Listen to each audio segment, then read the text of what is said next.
Assalamualaikum warahmatullahi wabarakatuh. Saya Risma Ainur Habni dari jurusan Akuntansi Syariah kelas 3C.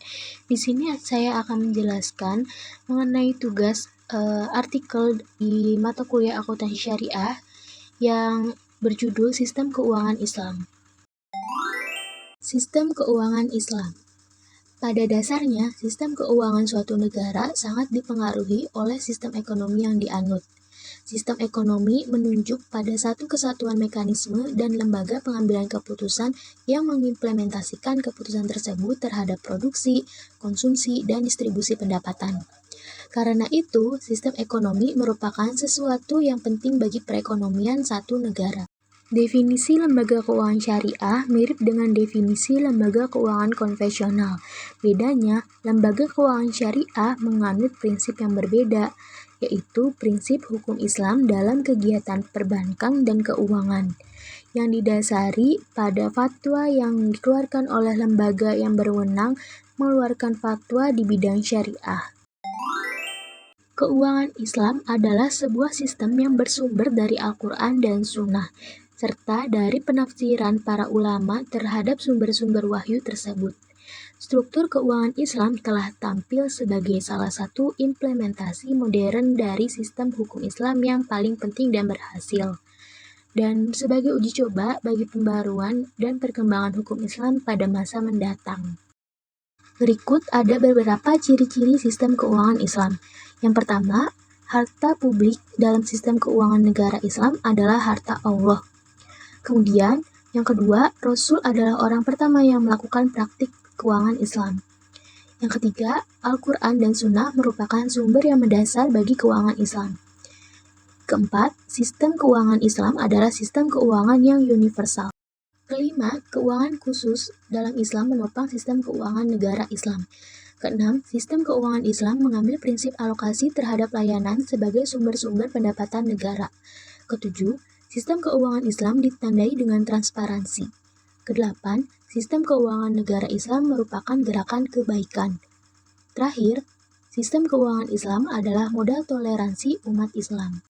Kemudian, pengertian sistem keuangan Islam merupakan sistem keuangan yang menjembatani antara pihak yang membutuhkan dana dengan pihak yang kelebihan dana melalui produk dan jasa keuangan yang sesuai dengan prinsip-prinsip Islam.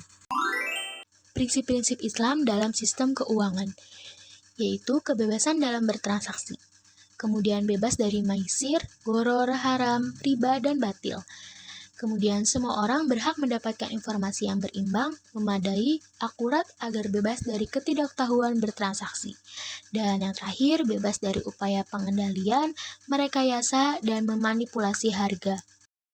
Berikut ada beberapa perbedaan dari keuangan syariah dan keuangan konvensional. Yang pertama, dari prinsip keuangan syariah, dalam hukum Islam praktik riba tidak diperbolehkan, sedangkan dalam prinsip keuangan konvensional dibuat penerimaan melalui bunga atau riba.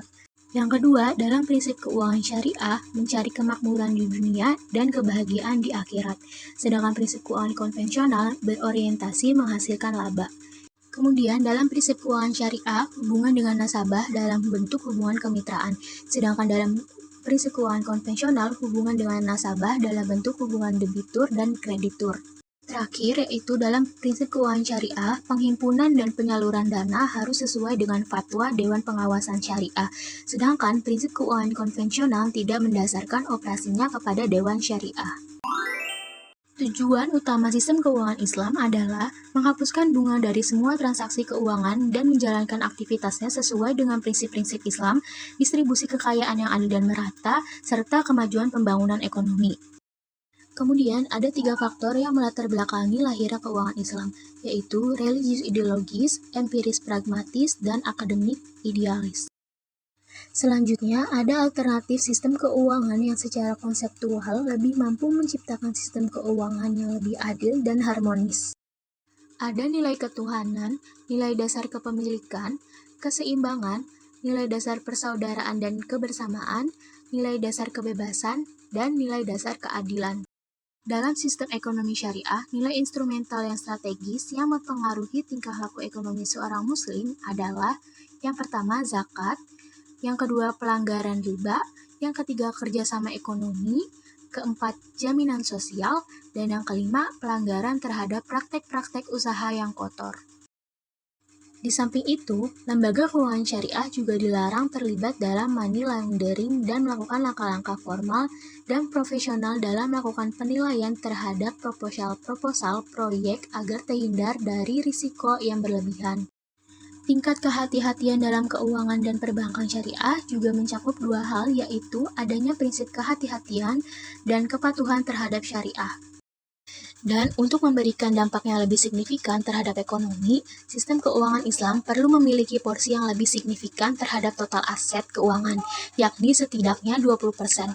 Oleh karena itu, pemerintah, bank sentral, dan agen-agen ekonomi yang peduli pada sistem keuangan Islam perlu bekerja lebih keras.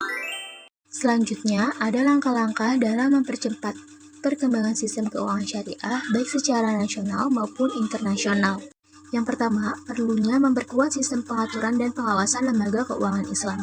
Yang kedua, perlunya koordinasi dan kerjasama internasional.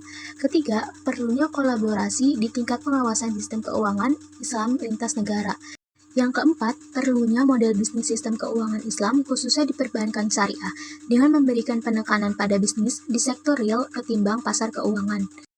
Yang terakhir, perlunya penetapan acuan rate of return berdasarkan prinsip Islam yang sesungguhnya. Dari semua penjelasan mengenai sistem keuangan Islam, dapat disimpulkan bahwa keuangan Islam adalah sebuah sistem yang bersumber dari Al-Quran dan Sunnah, serta dari penafsiran para ulama terhadap sumber-sumber wahyu tersebut. Dalam berbagai bentuknya, struktur keuangan Islam telah menjadi sebuah peradaban yang tidak berubah selama 14 abad. Karakteristik keuangan Islam adalah nilai ketuhanan, nilai dasar kepemilikan, keseimbangan, nilai dasar persaudaraan dan kebersamaan, dan nilai dasar kebebasan, serta nilai dasar keadilan.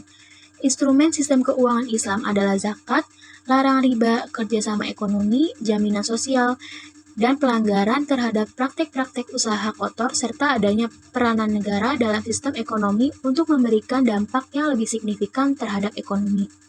Sistem keuangan Islam perlu memiliki porsi yang lebih signifikan terhadap total aset keuangan, yakni setidaknya 20%. Oleh karena itu, pemerintah, bank sentral, dan agen-agen ekonomi yang peduli pada sistem keuangan Islam perlu bekerja lebih keras. Sekian penjelasan dari saya mengenai sistem keuangan Islam. Kurang lebihnya mohon maaf. Wassalamualaikum warahmatullahi wabarakatuh.